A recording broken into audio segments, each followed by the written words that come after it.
nós vamos falar de algumas parábolas hoje. Nós vamos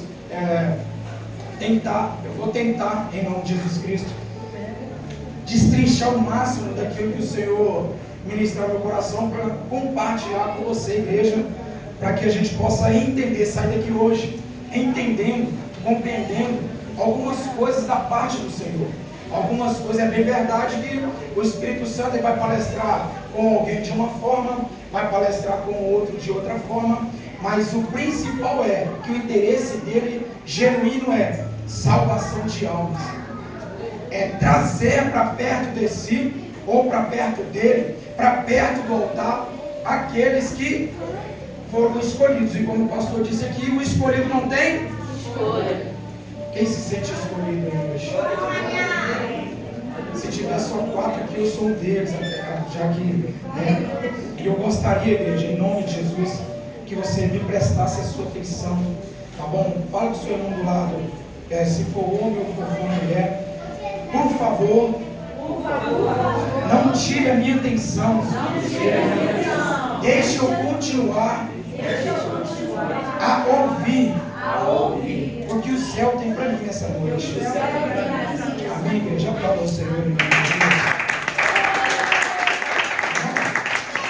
Livro de Lucas, capítulo 15, vai falar sobre 3 parábolas. Vai falar sobre a primeira parábola do versículo 1 ao versículo 7. Vai falar sobre a ovelha perdida. A segunda parábola é no versículo 8 até o versículo 10. Vai falar sobre uma mulher que perde as suas dracmas, uma de 10 dracmas, ela perde uma. E vai falar também da parábola do filho perdido, ou filho pródigo, né? Que é a partir do verso 11, e que se estende até o último versículo 31. Tá? E eu quero falar com você aqui, me atentar somente na segunda parábola que Jesus conta.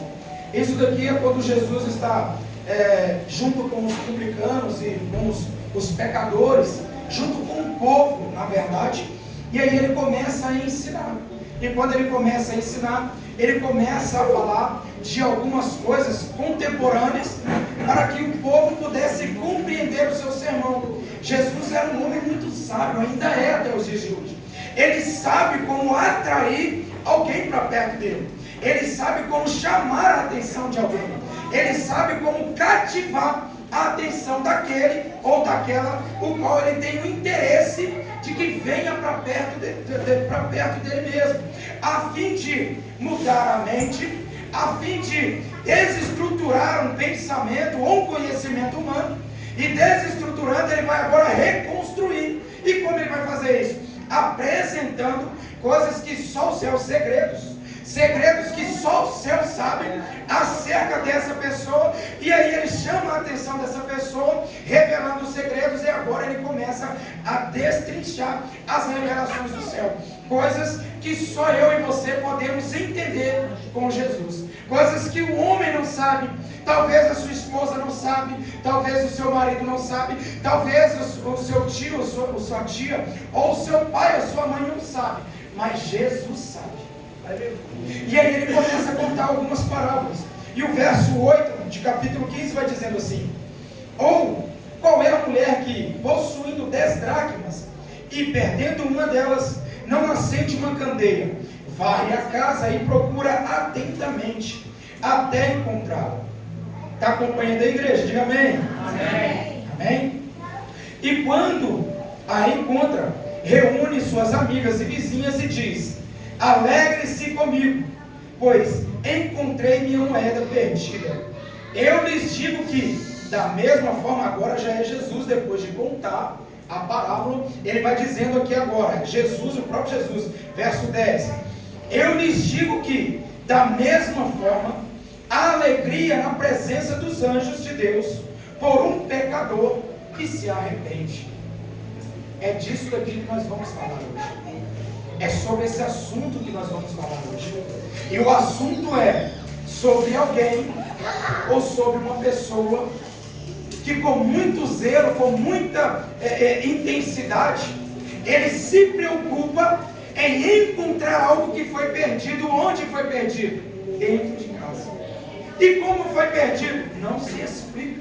Em que momento foi perdido? A Bíblia também não fala. Jesus não conta. A única coisa que ele enfatiza é: há alguém que perca alguma coisa dentro de casa, ou uma dracma, e eu vou explicar isso para vocês aqui, e não se preocupa em procurar diligentemente, varrendo a casa atentamente. Eu estou parafraseando, atualizando isso aqui para a gente poder entender.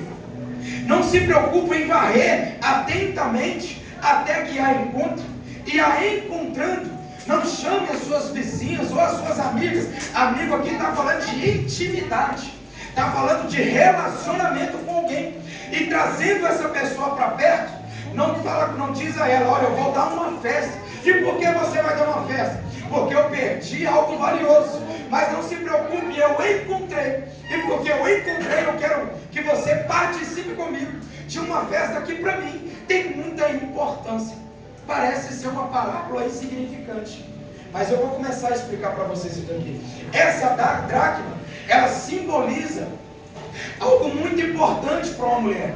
Essa situação aqui, eu quero conjecturar para você e explicar dentro de um contexto cultural, que é o momento em que uma noiva, uma esposa, ela recebe um dote, recebe um presente do seu marido. Se você for observar na cultura judaica, ou na cultura do Oriente Médio, alguns casamentos onde se entrega, num casamento se entregam dotes, mas também há com muita propriedade o momento em que o noivo entrega para sua esposa um véu, que aqui no Brasil se traduz em um lenço, né? Alguma coisa que prende o cabelo, que tampa a sua face, e que tem a grinalda também, que vai até longe. Para aquelas pessoas, naquela cultura, significa alguma coisa mais valiosa. Para eles são dracmas, algumas moedas de prata, que ela coloca sobre sua cabeça, tampa o seu rosto, e também em alguns lugares do seu corpo, nos ombros. E isso aqui se está falando de um véu de uma noiva. E no momento, em algum momento, para que serve esse dote? Preste bem atenção, não disperse, em nome de Jesus. Foque aqui no altar em nome de Jesus. E nesse momento, o que significa? Significa que essa pessoa agora está recebendo, igreja, preste bastante atenção, ela está recebendo praticamente um testamento. E que testamento é esse? Uma segurança que, na ausência do seu esposo, na ausência do seu marido, se por um acaso ele vier morrer, ou for para uma guerra e não voltar, essa pessoa não fique desamparada. Preste bem atenção no que Jesus está contando. Jesus está dizendo que agora uma mulher que recebe algo do seu esposo, ou seja, tem 10 dracmas, ele está dizendo, se ela perder uma, o que ela recebeu é tão importante, e as outras 9 não tem tanta importância quanto essa uma, que ela se preocupa em procurar aquilo que ela perdeu. Isso eu estou falando da cultura. E essa moeda de prata, uma dracma, é uma moeda de prata, usada na antiga Grécia, e usada também pelos gregos na época, né, pelos romanos, é uma moeda muito valiosa. Ela equivalia mais ou menos um dia, ela equivalia com propriedade a um dia de trabalho.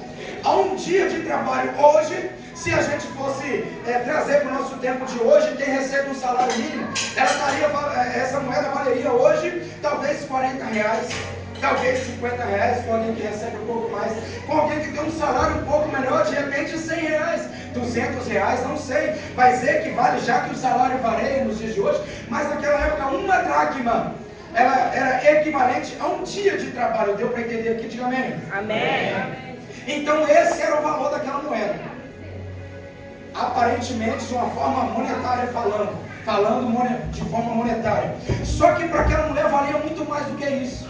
Aquilo era um seguro de vida, aquilo era tudo que ela tinha de mais importante.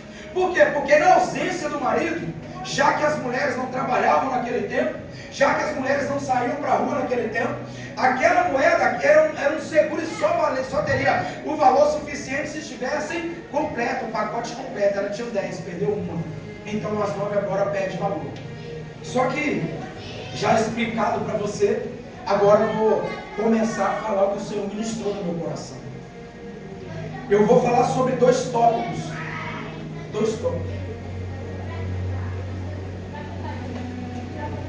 Vou falar sobre 2 tópicos. E os tópicos são eles: aquele que está dentro de casa e persiste como essa mulher, procurando sempre em manter aquilo que é de mais importante para si, e aqueles que estão dentro de casa e que não se importam e nem percebem quando foi que perdeu algo de valor. Ele entra e sai sem perceber, achando que tem algo de valor, quando na verdade aquilo que tinha de valor já foi perdido e ele não percebeu. Quando também existe alguém que está dentro de casa, ele entra e sai, ele consegue entender, tem a sensibilidade no espírito de que está faltando alguma coisa. Sabe aquela pessoa que, sabe aquele momento quando você ora e começa a olhar para Jesus orando ao Senhor, e o Senhor te confronta falando: ainda pode dar mais, ainda pode fazer mais alguma coisa. Sabe aquele momento quando você se olha no espelho e fala: o que é que eu estou fazendo com a minha vida? Sabe aquele momento quando você está de joelho dobrado, orando e falando: Senhor, o que eu estou fazendo comigo mesmo? Sabe aquele momento que você olha e pensa: meu Deus, o que é que aconteceu? Como eu vim parar aqui? Sabe esses momentos de confronto? Então, nós vamos falar primeiro desses momentos. Existem momentos da nossa vida em que nós levantamos as nossas mãos para o céu, reconhecemos Jesus como o único e suficiente Salvador. Mas há um momento que, se a gente não ficarmos vigilantes, não sermos sóbrios, nós vamos perder essa sensibilidade do primeiro amor, do primeiro amor. E se nós perdermos essa sensibilidade, nós não vamos conseguir perceber quando o vaso está rachado e o azeite vai se esvaziando, ou quando o bolso está furado e aquilo que você tem de mais valor vai caindo pelo caminho. E quando você chega em algum estágio, você olha para trás e fala: o que foi que aconteceu? Eu tinha, mas não tenho mais. Ele tinha unção, mas não tem mais. Ele tinha palavra, mas não tem mais. Ele tinha destreza ao falar. Ele tinha, aleluia, uma boa oratória, mas não tem mais. Ele tinha intimidade, mas não tem mais. O que foi que aconteceu com esse pregador? Lembra de alguns momentos, não precisa citar nome, você já percebeu em alguns momentos, em algumas ocasiões, algumas pessoas que sobem no altar e quando começa cheio de ousadia, começa cheio de intrepidez, começa cheio da presença do Espírito Santo, e em algum momento você consegue perceber: esse aí já não é mais a mesma pessoa. Essa daí já não ora mais como orava antes. Essa pessoa não é mais. O que será que aconteceu? Existe alguma coisa? Não, aqui em Magalhães Bastos não. Talvez só acontece lá em Campo Grande, onde eu moro, nas igrejas, em alguns lugares onde eu vou, onde o Senhor nos leva. Talvez só lá aconteça, mas aqui não. Aqui eu creio que aqui só tem gente fervorosa. Mas em algum momento a gente consegue perceber. E o que acontece nesse cenário? Sabe o que acontece? É que as pessoas ainda se sentem, pastor, mais importantes do que Jesus e não têm a capacidade de descer e reconhecer que o Senhor, ele precisa ser a primazia. O Senhor precisa ser o foco principal. A obediência a Jesus é o que precisa ser, aleluia, evidenciado, identificado. E quando ele não consegue reconhecer que precisa descer para que Jesus suba, João Batista disse: eis aí o Cordeiro de Deus, aquele que tira o pecado do mundo. Mas espera aí, quem tinha mais fama nesse momento? João Batista ou Jesus Cristo Nazareno? Quem tinha mais fama era João. Era João que tinha mais fama. Mas João Batista, oh glória, eu já começo a entender. João Batista, ele desceu, mesmo sendo conhecido em todo aquele lugar, em toda a Judéia e Samaria. Ele disse que ele cresça e que eu diminua. O que é que ele estava dizendo? Eu tenho um propósito, e o meu propósito é preparar o caminho. O meu trabalho está sendo feito. Ele chegou, agora é a vez dele de entrar em cena. Você não entendeu? Eu vou explicar. Nós temos um chamado, uma responsabilidade. A nossa responsabilidade não é ficar em cima de um altar. A responsabilidade de quem está no banco não é se preocupar somente em estar aqui onde nós estamos nesse momento, que isso daqui é passageiro. Isso daqui é uma fase. Eu subo aqui agora e desço. Mas o que não pode descer do altar, nem do nosso altar, que é o nosso coração, é a presença do Espírito Santo. E por que motivo? Porque enquanto nós entendermos que a presença dele é mais importante do que o meu chamado, nós vamos estar sempre honrando em cima do altar ou embaixo do altar. Aleluia. Dentro da igreja e fora da igreja. Com o microfone na mão ou sem o microfone. Pregando no altar ou pregando nas ruas. Fazendo na igreja ou fazendo evangelismo. Dentro de uma igreja, num congresso enorme ou dentro de um presídio. Dentro de um presídio ou dentro de uma clínica de recuperação. Só se é possível alcançar isso se manter a chama dentro do coração. Se manter essa chama ardente. E que chama é essa? É a chama que o Senhor disse, ela arderá continuamente sobre o altar e não se apagará. Isso é o principal que precisa arder. Mas o que tem isso a ver com a palavra de hoje? A mensagem ela é simples. E a mensagem, eu quero dizer para você que uma pessoa perdeu algo de muito valor. E o que ela perdeu, que para ela era muito valioso, de repente, para alguém não é. Talvez o que para você é muito importante, para o seu amigo do lado não é, coisa simples. Talvez o que para mim é muito importante, para alguém do seu lado ou do lado do outro também não é. Porque para ele, algo que ele sofre, o que ele almeja, o que ele tem, talvez é mais importante. Mas para Jesus não. O seu simples, ou o importante dela, ou o simples dele, ou o simples dela, e o importante dele, são tudo uma coisa só. E o que precisa ser importante para nós? Que Jesus cresça em nossa vida. E que nós possamos diminuir. E qual é o propósito disso, pregador? Pergunte para mim. Qual é o propósito disso, pregador? Qual é o propósito disso, pregador? Permanecer até que ele venha. Aleluia. Permanecer até que ele venha. O propósito é esse. É permanecer entendendo. Eu tenho que cuidar do que Jesus me deu. Eu tenho que cuidar do que Jesus me entregou. Essa parábola não é uma parábola fora de contexto, não. É uma parábola que Jesus estava dizendo, olha só, eu quero contar para vocês uma história. Isso me lembra uma história. Que história é essa? É a história de uma mulher que ela tinha 10 dracmas e perdeu uma. E quando ela perde essa uma, ela deixa as outras 9 e vai procurar diligentemente.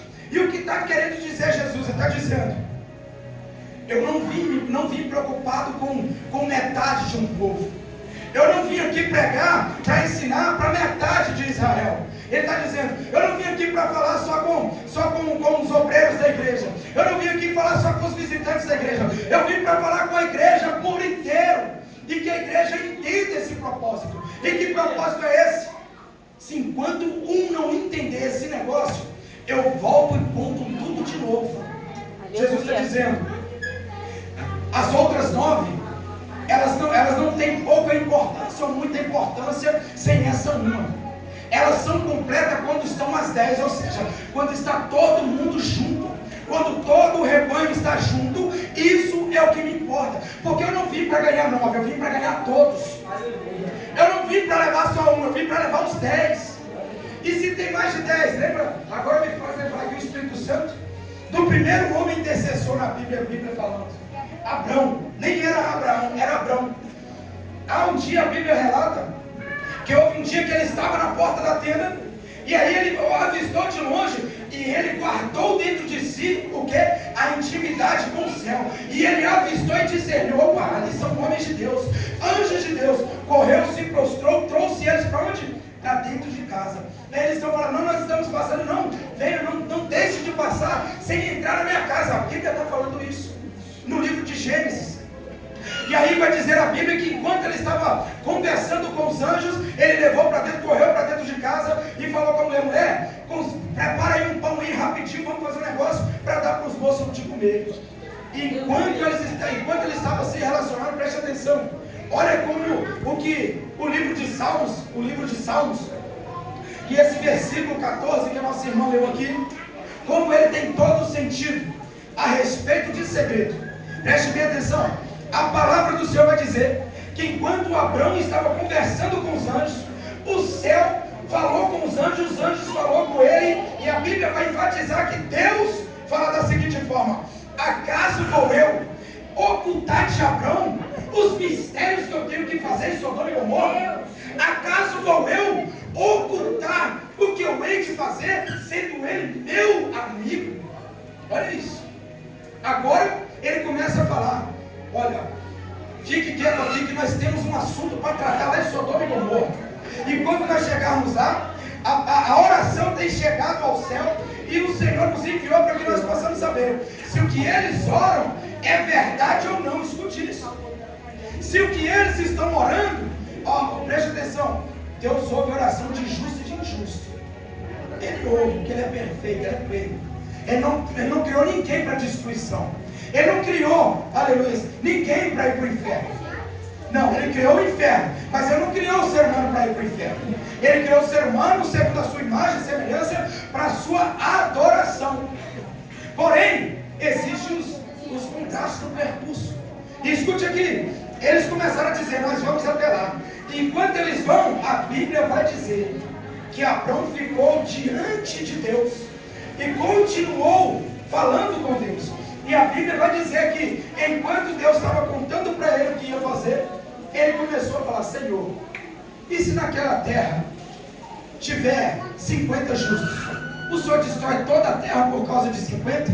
O Senhor fala: não, Abraão, eu não destruirei por causa dos 50. E aí ele vai dizer: me desculpe a minha ousadia. E vai diminuindo, e vai diminuindo, e vai diminuindo, como se ele soubesse que lá não tinha justos.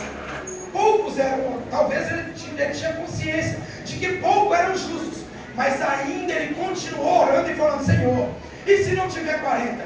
Se não tiver 50, só 40. E se não tiver 40, só 30.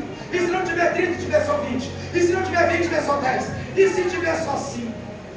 Aí a Bíblia vai dizer que Abraão falou o seguinte: Senhor, me perdoe, mas vou perguntar pela última vez. E se tiver só 5, o Senhor destruiria a terra? O Senhor vai dizer: não, Abraão, se tiver 5 justos, eu não destruirei. O que ele estava querendo dizer não é que ele não ia destruir, obrigado. Não é que ele não ia destruir. Ele não ia deixar o justo pagar pelo pecado do injusto, porque a terra ia ser destruída por causa do pecado que corroía aquele lugar.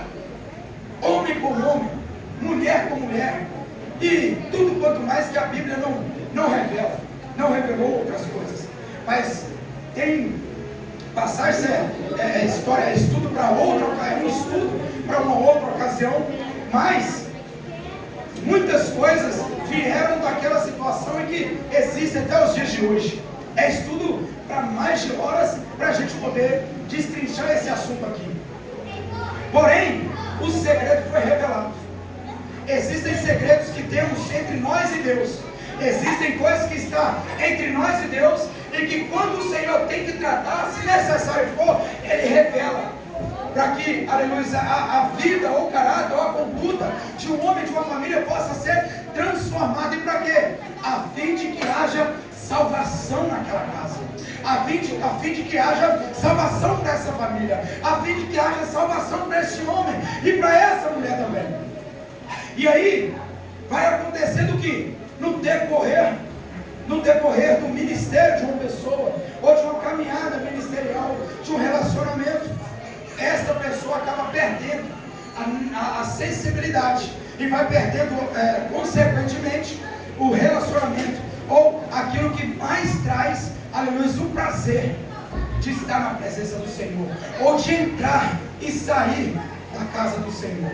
E automaticamente, quando se perde algumas dracmas como essa, coisas de valores como essa, aí a gente começa a ver sintomas, pastor.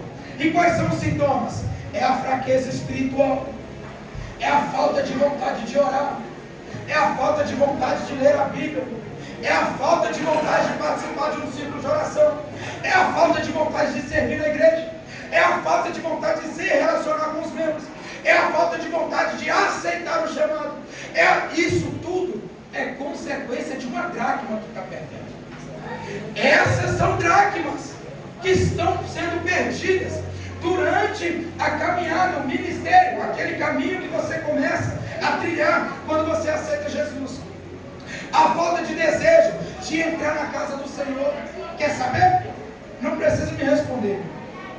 Existem ocasiões que a gente mesmo cansado, nós mesmo cansados, a gente olha e fala assim: poxa vida, é domingo, 8 horas da manhã, trabalhei ontem, até tarde, trabalhei a semana toda corrida, pauleira, como com todo respeito da palavra. Foi um serviço cansativo, estressante, mas eu tenho que ir para... Agora é de manhã o culto, não, pastor? É domingo de manhã. Eu tenho que ir para o culto domingo de manhã mesmo. Amanhã eu vou nem botar o celular para despertar, porque eu não quero. O pastor falou que prega o que vive. Eu vou falar uma coisa que eu vivo. Isso não é só você que passa, não. Isso não é só você que passa. Ou você acha que quem está no altar também não tem limitação? Ou você acha que um pastor, uma missionária, um ministro do Senhor também não tem essas limitações? Temos. Somos todos seres humanos. Nós estamos limitados. Apóstolo Paulo diz que nós estamos sujeitos a todas as paixões deste mundo. A questão é, o que nós vamos fazer quando a fraqueza bater na porta? Eu fico em casa e durmo até meio-dia? Ou eu vou servir ao Senhor como eu prometi que serviria? Eu vou ficar em casa até tarde? Ou eu vou esmurrar minha carne para fazer o que o Senhor confiou em mim que eu poderia fazer? Até porque Ele fez a parte dele. Agora nós precisamos fazer a nossa. E qual é a parte dele? Ele sofreu e levou sobre si todas as nossas dores. Pagou um alto preço para que nós estivéssemos aqui hoje. Com direito a quê? Com direito à salvação. Só que essa salvação tem um preço. Continua a ser pago. E se você me perguntar, eu vou responder o que é. Me pergunte, o que é pregador? O que é pregador? O primeiro nome que resume isso é renúncia. O primeiro, renúncia. Renunciar o quê? A vontade da minha carne. É tudo. Mas não é impossível. Eu não quero ir para a igreja. Nós sabemos. Porque depois de uma semana de cansaço, uma pessoa também quer descansar. Ou você acha que um pastor também, um ministro, não tem vontade de tirar férias, irmão? Você acha que um pastor também não tem vontade de descansar, irmão? A esposa de um pastor não sofre a mesma coisa que um líder também sofre? Sofre. Talvez o pastor, o líder, poupa de muitas coisas, mas que ela sente reflexo, sente reflexo. Por quê? Por causa do peso do chamado. E quando essas coisas acontecem, aí é o momento que o líder pensa, ou o ministro pensa, poxa, quer saber de uma coisa? Eu vou abrir mão de tudo. Não me reconhece. Não consegue valorizar o esforço. Meu Deus. Não consegue perceber o que eu estou vivendo, o que eu estou fazendo. O pastor hoje mora a 30 minutos de carro daqui. Eu sei o tempo. Eu venho direto visitar. Eu sei, 30 com trânsito bom, 30 minutos, 25, 30 minutos com trânsito bom. Ele sai de lá para cá.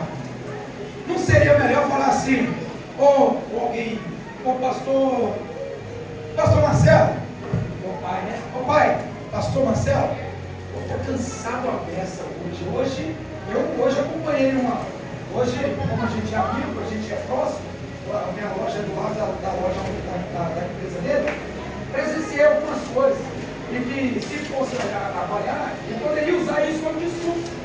Poderia usar como desculpa dizer, pastor Marcelo, dirige o culto hoje, minha cabeça não está boa não. Minha cabeça não está boa, porque poderia ser abrir para o senhor saber o motivo, mas aí a igreja não vai saber, poderia ter dado uma desculpa. Mas não, é renúncia, é pagar um preço. Ele sabe que a salvação não foi só para ele, não foi só para quem está aqui. Existe um motivo maior, uma força maior, que nós precisamos nos envolver, para que nós possamos ter essa ousadia, de independente da chuva, pode estar chovendo, a gente vai para a igreja adorar o Senhor. Pode não estar bem, posso estar passando mal, mesmo assim eu vou adorar o Senhor. Briguei com a minha esposa, briguei com meu esposo. O Satanás hoje perturbou minha casa. Vem para a igreja assim mesmo, irmão. Porque ele está fazendo o papel dele, é tentar te desanimar e te fazer perder o resto de dracma que ainda resta. Esse é o papel dele, te fazer desanimar e largar as dracmas de lado. Quer saber? Perdi uma já. Já não fui no culto passado, preste atenção. Perdi uma dracma. Já não fui no culto passado. Esse culto agora não vai fazer nem diferença. Já quebrei a campanha, nem sei se está tendo campanha. Já quebrei com ela. Não vale mais a pena eu continuar. Engodo de Satanás, irmão. Que estratégia do diabo. tentando te fazer desistir. Ah, eu não tenho força para caminhar. Vai assim mesmo, nem que seja arrastando, irmão. Vem, porque aqui alguém vai pegar você e te colocar de pé, porque foi assim com a gente um dia. Tudo isso são dracmas que vão caindo no meio do caminho. Tudo isso são coisas valiosas que vão caindo no caminho. O primeiro amor, uma dracma. A vontade de continuar o ministério, outra dracma. A comunhão com o meu irmão, não, esse irmão é só o sangue de Jesus. É uma dracma muito forte, mais uma dracma caindo. Irmão, ninguém aqui é perfeito. A nossa roupa não fala nada a nosso respeito. A nossa roupa não fala nada a nosso respeito. O que fala a nosso respeito é o nosso testemunho, é a nossa conduta, é o nosso relacionamento com o Senhor, acima de tudo, e com nossos irmãos. Ah, mas o irmão me feriu. Teve coragem de pedir perdão? Então perdoa. Ah, Senhor, por que eu devo perdoar? Porque você também não é perfeito. Quem aqui nunca, de uma certa forma, desagradou alguém? Levante a mão. Quem aqui nunca, de uma certa forma, até indiretamente, nunca entristeceu alguém? Levante a mão. É para quem está aqui, é para quem está em casa. É para quem está aqui, para quem está em casa e quem vai assistir daqui. Sabe-se lá quando o Espírito Santo vai soprar, quanto tempo vai durar essa mensagem. A perfeição cabe ao Senhor. E é Ele quem vai nos dando. Deu para entender até aqui? Amém. Agora nós vamos falar em como manter essa dracma. Como manter essa dracma? Nós vamos manter essa dracma buscando a face do Senhor. Aleluia. Houve aqui um momento em que o Senhor disse que, aqui no verso 9, e quando a encontra, reúne suas amigas e vizinhas e diz: alegre-se comigo, pois encontrei minha moeda perdida. Essa é a versão que ela vai dizer, essa é a palavra que ela vai dizer. Ela está dizendo que quando eu sofri, quando eu precisei de ajuda, preste bem atenção, olha aqui. O nome disso, eu quero dar um nome para essa atitude. É gratidão ao Senhor. Gratidão ao Senhor. E a Bíblia nos ensina a dar honra para quem tem honra. E como nós vamos dar honra para quem tem honra? Quer saber quem é que tem honra, quem não tem honra? Senhor, me traga a memória, Jesus. Melhor dizendo, eu quero usar um verso para entrar nessa frase aqui. Lamentações de Jeremias, volta aí para mim, por favor. Versículo 3, verso 21. Lamentações, verso 3, capítulo 3, verso 21. Verso 21. Todavia, lembro-me também do que pode me dar, do que pode nos dar esperança. O que é que pode te dar esperança? Esperança, sabe o que é, irmão? Que pode te ajudar a enraizar na presença do Senhor. Primeiro, as promessas que Ele te fez. E se você quiser me perguntar, eu vou te responder. Pode perguntar, igreja. Não precisa ter vergonha, não. Eu quero, sabe, ter um relacionamento com você para a mensagem não ficar enfadonha. Me pergunte o que é, pregador? O que é, pregador? Mesmo desanimado assim, eu vou responder. É porque Deus é fiel para cumprir o que Ele prometeu. Aleluia. Então as promessas é a primeira coisa que você deve guardar. E aí você traga à sua memória o que é que Deus te prometeu. O que foi que Deus te prometeu? E agora que você já sabe, trouxe a sua memória, eu quero te ajudar a lembrar de algumas coisas. Lembra de quando as coisas não iam bem na sua casa? Não iam bem, mas não iam bem mesmo. E mesmo assim, sempre tinha alguém que o Senhor levantava para poder te ajudar em oração. Lembra que também quando você, mesmo não tendo alguém em oração, a palavra do Senhor gritava no seu coração: eu vou te tirar dessa situação. Lembra de quando as coisas não iam bem e mesmo assim Deus criava um cenário e fazia o cenário mudar de um ruim para um positivo, de um negativo para um positivo? Lembra de quando a despensa estava vazia e o Senhor Ele levantava alguma situação para te socorrer no dia mal? Lembra da enfermidade que assolava você, talvez sem recurso financeiro, sem algum recurso de algum modo, e Deus levantava alguém para te levar para o hospital? E não só isso, mas também Deus entrar com recurso no medicamento. Aleluia. São coisas que você deve trazer à memória. Você não pode se esquecer disso. Você não pode. Ah, mas isso aí não é maravilha. Para mim é. Se não é para você, eu respeito, irmão. Mas a minha fé não pode ser contestada por alguém que não conhece o mover de um Deus que trabalha em grandeza, mas não entende um Deus que trabalha em pequenas coisas. Eu não consigo entender. Se você não concorda, amém. Eu te respeito. Mas não tenta contrariar minha fé com isso, não, irmão. É verdade. Porque eu já dormi num barraco de madeira, sem nenhum centavo, precisando de alguma coisa para comer, com 4 dias em casa, e amanheci com R$1.000 na minha conta, de alguém que estava me devendo e me enrolava há muito tempo. No outro dia, alguém me ligou e falou: Varão, tá aí os R$1.000 aí que eu estava te devendo. E aí pagou meus R$1.000. Eu comprei o que eu precisava, comprei o que eu tinha crianças, paguei as contas. Isso é maravilha, sim. São coisas bobas. Tem pessoas aqui que não me deixam mentir. O meu sobrinho, né? O meu sobrinho e a minha nora, que viram e veem o que o Senhor tem feito na minha casa. Então são coisas que nós precisamos trazer sempre à memória. Eu não quero ir para a igreja. Eu estou cansado de ir para a igreja. Porque Deus não muda a minha história. Deus não muda o meu cenário. Mas traga à memória a promessa. Traga à memória a promessa, irmão. Traga à memória aquilo que Deus te prometeu. Porque Ele é fiel. Aí você é jargão de pregador. É porque você ainda não conhece o meu Deus. Você ainda não conhece o Deus dessa igreja. Porque se você conhecer, você vai entender. Está difícil ir, mas eu vou. Porque o Deus da minha igreja, o Deus que eu sei como é pastor, Ele é fiel. Ele é fiel, Ele é fiel. Ele é fiel. Ele é fiel para ajudar com a igreja a cuidar dos necessitados na rua, mas Ele é fiel para cuidar da necessidade dos domésticos da fé também, irmão. Ele é fiel, preste bem atenção, vou repetir para a igreja. Ele é fiel para cuidar, para usar a igreja, para cuidar da necessidade, dos necessitados na rua, mas Ele é fiel também para cuidar dos domésticos da fé na casa.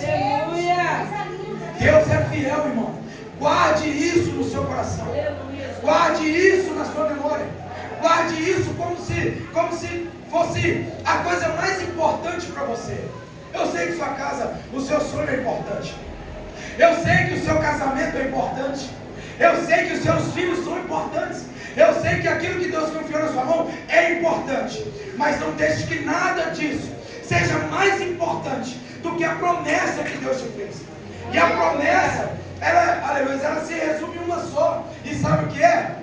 Vinde a mim, todos vós, todos vocês que estáis cansados e oprimidos, ou seja, sobrecarregados. Vinde a mim, isso é um convite. É um convite acompanhado de promessa. Sabe onde está essa promessa? Sabe, obrigado pelo apoio, mas não é sobre isso que eu vou falar. Está em uma das passagens que Jesus vai dizer, se não me engano, João 14, bota aí para mim, por favor. João capítulo 14. Já estou caminhando para o final. Preste bem atenção nisso aqui, olha. É isso mesmo, graças a Deus. Desconsidere salvo engano. Estamos certos, em nome de Jesus. Não se perturbe. Pode ler comigo, igreja. Não se perturbe o coração de vocês. Creiam em Deus, creiam também em mim. Na casa de meu Pai há muitos aposentos. Se não fosse assim, eu lhes teria dito: vou preparar-vos lugar. Se eu for lhes preparar lugar, voltarei e levarei para mim, para que vocês estejam onde eu espero. Vamos lá, esse último aí, vamos começar. Volta, por favor. E se eu for lhes preparar lugar, voltarei e os levarei para mim, para que Vocês estejam onde eu estiver. De quem você acha que Jesus estava falando? De quem vocês acham que Jesus estava falando? Só dos discípulos? Só dos discípulos? Se Ele é o alfa e o ômega, é o começo e o fim, de quem vocês acham que Jesus estava falando? Para quem que Ele foi preparar o lugar? Foi só para os discípulos ou foi para todos nós? então você também tem direito a essa promessa. Então você também tem direito, você tem um espacinho lá no céu, preparado, reservado para você. Aleluia. Você tem uma promessa sobre a sua vida. Então toda vez que você, eu quero enfatizar isso daqui, toda vez que você estiver de frente com uma situação que ela está dizendo para você, você não é capaz, você não vai conseguir, você não é digno nem sequer de entrar por essas portas, você não é digno de ser diaconisa, você não é digno de ser missionário ou missionária, você não é digno de subir no altar, você não é digno de participar da Santa Ceia. Lembre dessa palavra, lembre-se dessa promessa, porque Ele prometeu isso, foi para justos e para injustos, e a nossa condição hoje não determina o nosso amanhã com Ele. A nossa condição hoje não determina, a sua condição hoje não determina. Ah, meu irmão, eu estou cansado de ir para a igreja. Pense mesmo que o seu cansaço não limita a mão de Deus de se mover a seu favor. Ah, eu estou cansado do ministério. Venha a si mesmo, se relaciona, porque o poder de Deus se aperfeiçoa na sua fraqueza e a mão de Deus não está limitada à sua condição espiritual. Preste minha atenção. Eu não consigo forças para entrar para a igreja. Eu até quero, mas as coisas do mundo me atraem, não tem problema. Continue vindo, continue andando, passe por essas portas, porque é aqui dentro que Deus vai te tratar. É aqui dentro que Deus vai mudar esse cenário. É aqui dentro que eu Senhor, arrepiei. É aqui dentro que Deus vai mudar esse cativeiro. Eu quero compartilhar um conhecimento com vocês aqui. Eu faço trabalho missionário dentro de presídios penitenciários. Frequentemente eu vou em Umbu, lá no presídio de Sinop, e nós temos muitas oportunidades. Eu já presenciei rebeliões, e dentro dessa situação eu já ouvi presos falando assim, detentos internos falando assim: vamos estourar a cadeia. Vamos pular para fora. Aí, um certo dia, o Senhor ele falou no meu coração. Essa é sobre cenário.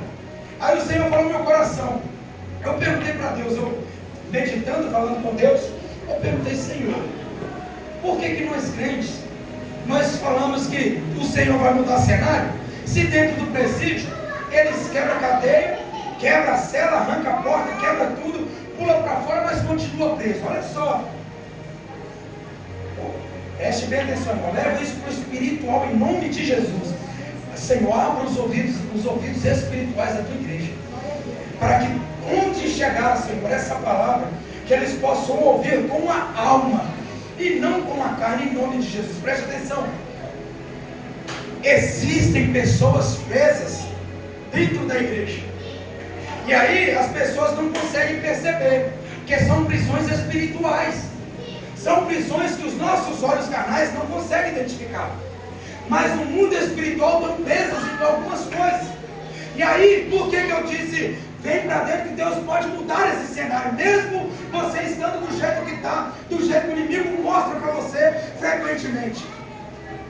Com Deus é assim, irmão. O detento, ele pode até, o detento pode, vou falar fora do microfone. O detento pode até incitar uma rebelião. Ele quebra as grades, ele quebra tudo aquilo que o prende dentro da sala e vai para fora. Só que quando ele chega do lado de fora, ele ainda continua preso. Preste bem atenção. Ele, quando quebra tudo, sai para fora, quando ele olha, ele pensa que está livre, mas não está. Continua preso. Com Deus não é assim. O Senhor falou isso comigo.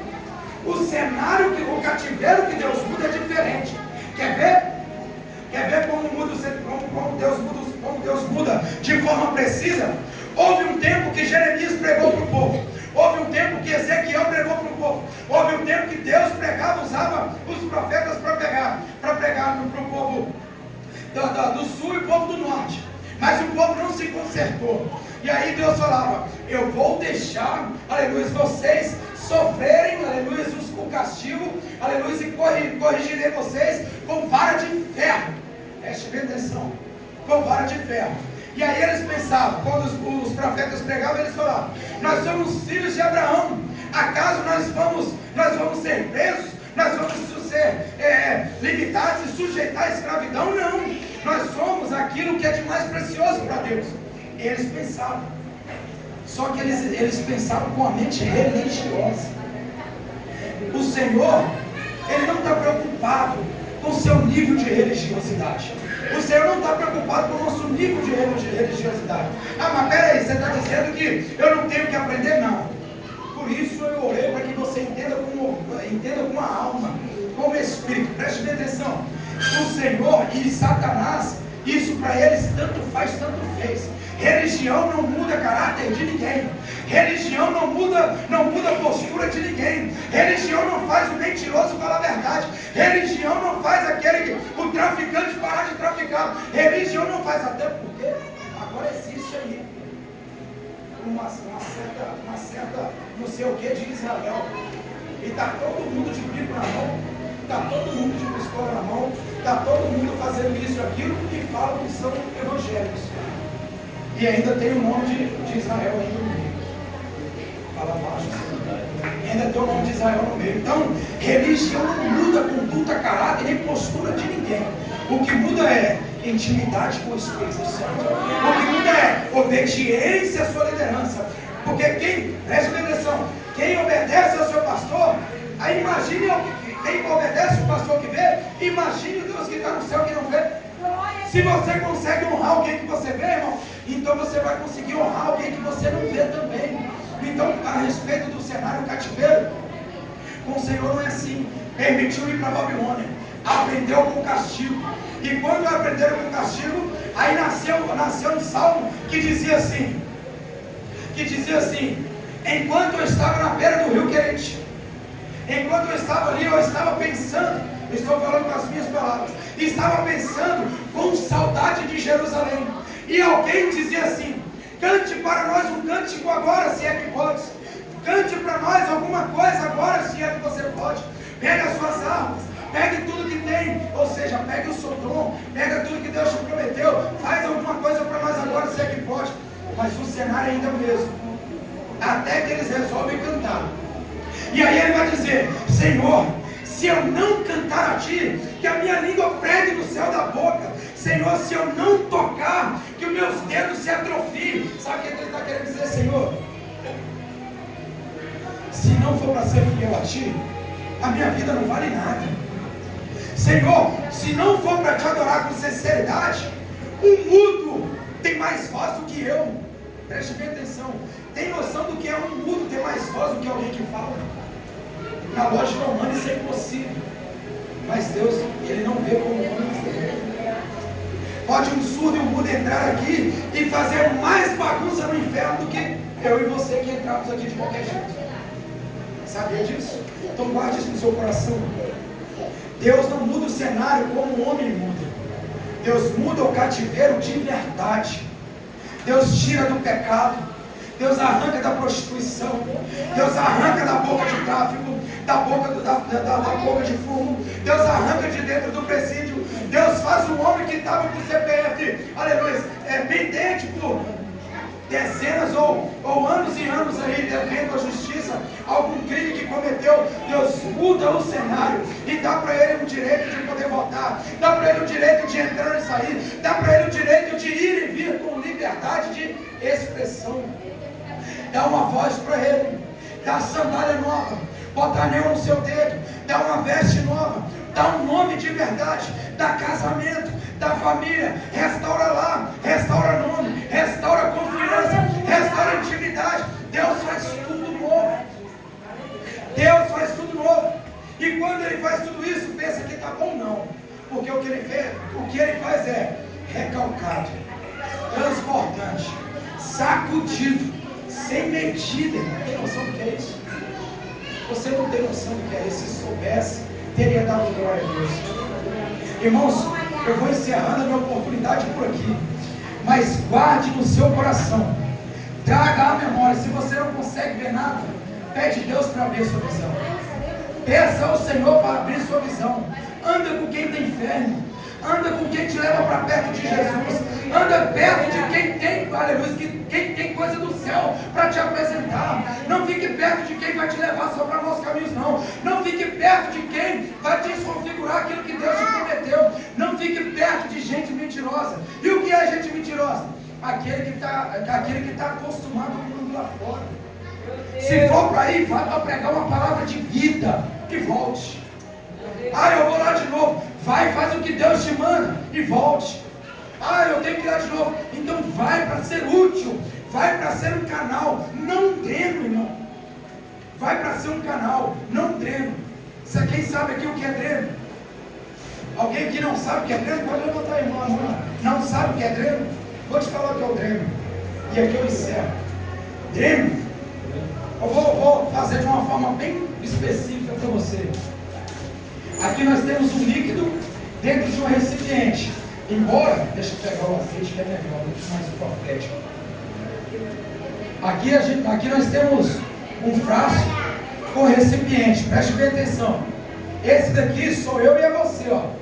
Esse daqui somos nós. E aí vem alguém enviado de Satanás, ele vem como se fosse com um canudo, um canudinho mesmo, aquele canudo de tomar um suco, um refrigerante, irmão. E aí ele fica aqui dentro, aqui, ó. Sabe para quê? Aqui vem perturbando, ele vem uma vez e te perturba. Aí você rejeita. Vem outra vez e te perturba, você rejeita. Isso aqui também serve para homem que gosta de mulher casada. Isso aqui serve para homem que gosta também, ou para mulher que gosta de perturbar casamento. Isso serve para muito tipo de pessoas que vem nesse frasco aqui e começa a perturbar. Ele vem, joga uma setinha, vem jogar outra setinha. Ele vai te drenando, ele vai te sugando as suas forças, ele vai sugando tudo que você tem. E aí quando ele vê que você cedeu, quando ele vê que a gente cedeu, que nós cedemos, o que ele faz?